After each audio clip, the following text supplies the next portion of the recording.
Puedes imaginar el día en que Roma estuvo a punto de caer de rodillas, justo antes de convertirse en el centro de uno de los mayores imperios y dinastías de la historia.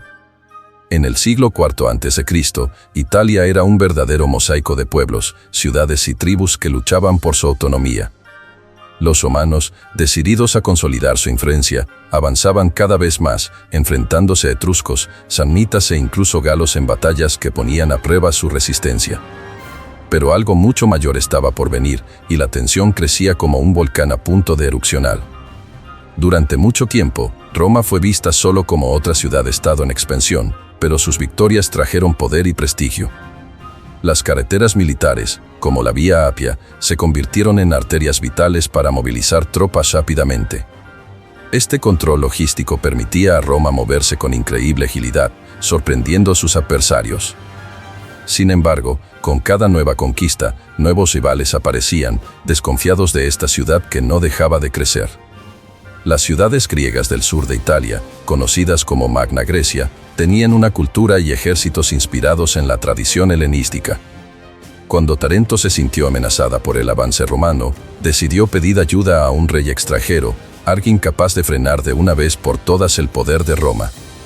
Así fue como apareció el nombre de Pirro de Épiro, un líder cuyo ejército no solo se basaba en las poderosas falanges macedónicas, sino que también traía algo que los romanos jamás habían enfrentado: elefantes de guerra. Mientras los senadores romanos calculaban riesgos y evaluaban estrategias, el ejército de Pirro desembarcaba en el suelo italiano. Muchos creían que este enfrentamiento podría romper el creciente dominio de Roma. Después de todo, ¿cómo enfrentar una fuerza que combinaba la táctica helenística con criaturas gigantescas e intimidantes? ¿Y si este fuera el fin del sueño romano de unificar la península? La llegada de Pirro de Épiro a Italia fue recibida con preocupación por los romanos. ¿Sabías que, en ese entonces, él traía alrededor de 20 elefantes de guerra, algo que Roma nunca había visto de cerca? Esa sorpresa hizo que los legionarios, acostumbrados a enfrentar enemigos más convencionales, temblaran ante esta nueva amenaza. La batalla de Heracleia sería la prueba de fuego para poner a prueba la resistencia de las legiones. En este primer enfrentamiento, Pirro usó la falange macedónica de manera estratégica, avanzando como un muro de lanzas que se volvía prácticamente impenetrable.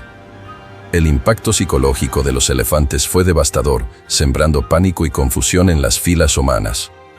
A pesar de su disciplina característica, Roma sufrió una dura derrota, afectada tanto en el campo de batalla como en su reputación militar. Algunos generales en el campamento romano sugirieron que la mejor salida sería negociar o incluso retirarse, pero el Senado se mantuvo firme. La idea de rendirse, incluso después de una pérdida tan impactante, no combinaba con el orgullo de una ciudad que ya se veía destinada a la grandeza. Esta negativa sorprendió a Pirro, que esperaba intimidar a Roma y obligarla a firmar un tratado favorable al rey de Épiro. La ciudad eterna mostraba así un rasgo que marcaría su historia militar en los siglos siguientes: la obstinada negativa a aceptar la derrota. Si ni siquiera ante elefantes y falanges se doblaron, ¿realmente podría Pirro someterlos? En Asculo, Pirro nuevamente se encontró con los romanos en la línea del frente, listos para probar sus nuevas tácticas. El ejército romano, aunque aún inexperto contra las falanges, se adaptó al uso de armas de lanzamiento y formaciones flexibles, intentando esquivar los puntos más fuertes de las lanzas enemigas.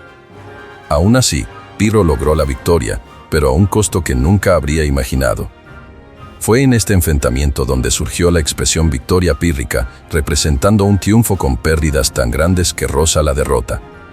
Los propios oficiales de Pirro se preocuparon por la cantidad de soldados perdidos, reconociendo que las legiones romanas eran resistentes y parecían multiplicarse en cada nueva batalla. Pirro, viendo las bajas, habría declarado que otra victoria como esa lo arruinaría por completo. Para Roma, incluso la derrota en Asculo dejó una lección valiosa: cada enfrentamiento era un laboratorio de tácticas.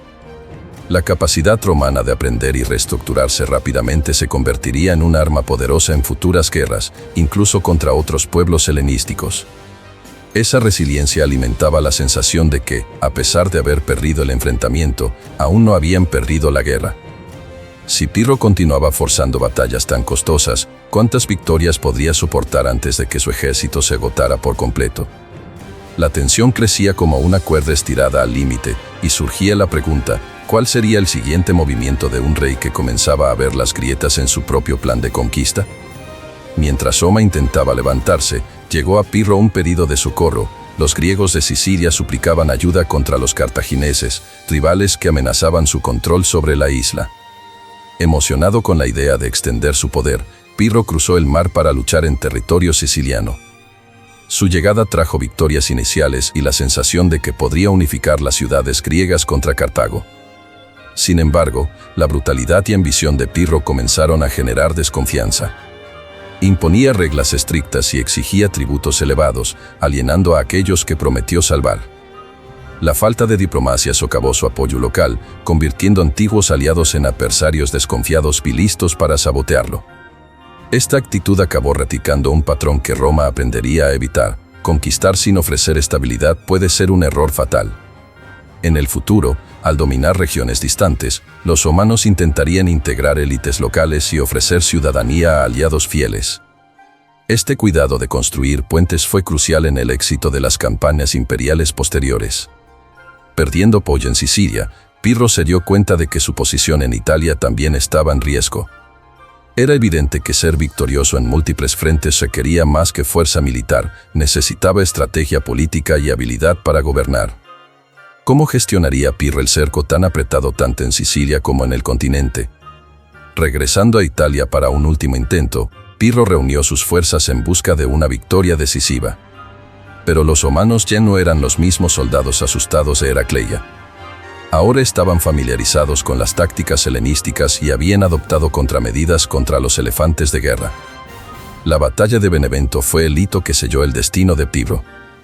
En este enfrentamiento, Roma aprovechó la flexibilidad de las legiones para minar la falange macedónica en sus puntos débiles, mientras neutralizaban el impacto de los elefantes con formaciones especialmente entrenadas. El ejército de Pirro, desgastado y sin los mismos refuerzos, no resistió una ofensiva coordinada de los romanos. La derrota fue innegable y precipitó la partida definitiva de Pirro de Italia. Con la salida del rey de Épiro, Roma pasó a dominar toda la península itálica, consolidándose como la mayor potencia regional. Este triunfo abrió la puerta a nuevos desarrollos, como las guerras púnicas contra Cartago y la posterior expansión que transformaría a Roma en un verdadero imperio. Ahora, sin grandes rivales internos, la ciudad eterna comenzaba a alcanzar metas cada vez más altas. La sombra de la derrota que había sobrevolado Roma en Heracleia y Asculo se disipaba en el horizonte. Sin embargo, la experiencia de casi haber sido derrotados fue fundamental para moldear la cultura militar romana, cada vez más persistente e ingeniosa. Y como toda historia fascinante, las lecciones que aprendieron ahí no se olvidarían tan pronto. Las guerras pírricas enseñaron a los romanos que enfrentar falanges requería innovación y el uso de armas de lanzamiento ayudaba a romper formaciones densas. Este aprendizaje sería crucial en el futuro, cuando Roma enfrentara ejércitos helenísticos más avanzados, como los de Macedonia y Egipto. La flexibilidad táctica se convertiría en la firma de las legiones, capaces de adaptarse según el enemigo. Además, el choque inicial con elefantes de guerra formó un repertorio para batallas futuras, como los enfrentamientos con Aníbal en la Segunda Guerra Púnica. Los elefantes, que antes causaban pánico, dejaron de ser un misterio para Roma. El uso de armas incendiarias, formaciones en cuña y ataques dirigidos a las patas de los animales se convirtieron en estrategias recurrentes. Otro aspecto decisivo fue la insistencia romana en continuar luchando incluso tras duras derrotas. Esa mentalidad de nunca retroceder, nunca rendirse se convirtió en parte de la esencia militar de la República y, más tarde, del Imperio. Con cada fracaso, las legiones regresaban más preparadas, incorporando lecciones de cada enfrentamiento en sus filas. Así fue como las derrotas de ayer abrieron camino a las victorias de mañana, transformando a Roma en una máquina de guerra casi imparable. Pero, con tanto poder militar, ¿podría la política mantenerse al frente de las ambiciones de los generales? Al derrotar a Pirro, Roma no solo conquistó la hegemonía en la península itálica, sino que también un enorme reservorio de soldados y recursos. El alistamiento de pueblos aliados de Italia generó ejércitos cada vez más grandes, creando una fuerza militar que impresionaba al mundo mediterráneo. Era el embrión de un imperio que se expandiría por tierras lejanas. Esta unificación inicial de Italia permitió a Roma fortalecer su infraestructura, construyendo carreteras, puentes y fortificaciones. Cada conquista geográfica fue acompañada de una política de integración, otorgando diferentes grados de ciudadanía a aliados fieles. Este modelo de cooperación resultó determinante para el éxito contra potencias como Cartago, Macedonia y el propio Oriente. Con la península bajo control, la ciudad eterna estaba lista para desafíos mayores, entrando en ruta de colisión con otros imperios y dinastías de la época. La Primera Guerra Púnica sería la próxima gran prueba, en la que Roma lucharía por la supremacía naval y territorial contra Cartago. A partir de ahí, las rutas comerciales y los tributos extranjeros moldearían la base económica de un imperio en ascenso. Si las guerras pírricas demostraron la disposición de Roma a luchar hasta el final, el dominio de Italia mostró que tenían mucho más por conquistar. Pero, ¿qué tipo de conflictos surgirían cuando otro gigante, como Cartago, fuera puesto a prueba contra el poder romano?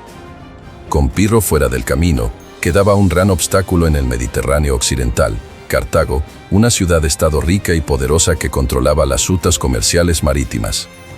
Este enfrentamiento, conocido como las Guerras Púnicas, pondría a Roma ante desafíos como el legendario Aníbal, quien cruzó los Alpes con elefantes. La victoria contra Pirro había enseñado a los romanos a nunca subestimar a un enemigo inesperado. Al mismo tiempo, la conquista definitiva de Grecia y del Próximo Oriente también estaba en el horizonte, cuando Roma enfrentaría reinos helenísticos como Macedonia y los Seleucidas. El entrenamiento durante la época de Pirro fue esencial para combatir las falanges en este nuevo frente. Ahora, las legiones tenían no solo la disposición, sino también el conocimiento para doblegar a ejércitos inspirados en el modelo macedónico. Estas disputas en Oriente y Occidente transformaron a Roma en una potencia global, llevando su cultura y sus legiones a territorios más allá del mar. Con cada victoria, el Senado y los generales ganaban más poder, creando tensiones políticas internas que, siglos después, se intensificarían en el periodo imperial. Ambiciones personales, traiciones y golpes de Estado se volverían tan comunes como las guerras externas. Así, la semilla plantada en las guerras pírricas floreció en conquistas cada vez más audaces. Sin embargo, el recuerdo de haber estado a punto de ser derrotada seguía vivo en el imaginario romano, asegurando que el espíritu de vigilancia y renovación militar permaneciera fuerte. Pero, ¿cuál sería el próximo paso una vez que todo el Mediterráneo estuviera bajo control de Roma? Las guerras pírricas fueron el detonante de una revolución que transformó a Roma en la dueña de Italia, lista para enfrentar grandes batallas en busca de la hegemonía. Esta serie de enfrentamientos no solo reveló la fuerza de un ejército que nunca aceptaba la derrota final, sino que también moldeó la mentalidad de un pueblo dispuesto a sacrificarse por la gloria de su ciudad. Si Pirro hubiera triunfado, quizás el mundo helenístico hubiera tomado el lugar de Roma en Occidente. El mensaje central de esta historia es claro: ante obstáculos gigantes, la determinación y la capacidad de aprender de los fracasos pueden cambiar el destino de una nación. Roma no conquistó un imperio de la noche a la mañana, atravesó reveses que casi la derriban, pero cada caída abrió espacio para una reacción aún más fuerte. Ese es el legado que inspira generaciones hasta hoy, recordándonos el valor de insistir incluso cuando la derrota parece inevitable. Ahora queremos saber de ti. ¿Crees que Pirro podría haber detenido el surgimiento de uno de los mayores imperios de todos los tiempos? ¿Cómo habría influido la historia de Occidente si Roma hubiera sido frenada al inicio de su expansión? Deja tu opinión en los comentarios, ya que tu perspectiva enriquece aún más este debate histórico. Si te gustó este contenido, suscríbete al canal, deja tu like y comparte esta historia con tus amigos y familiares. Así nos ayudas a mantener viva la historia de Roma y de tantos otros imperios y dinastías que moldearon el mundo. Gracias por quedarte hasta aquí y hasta la próxima.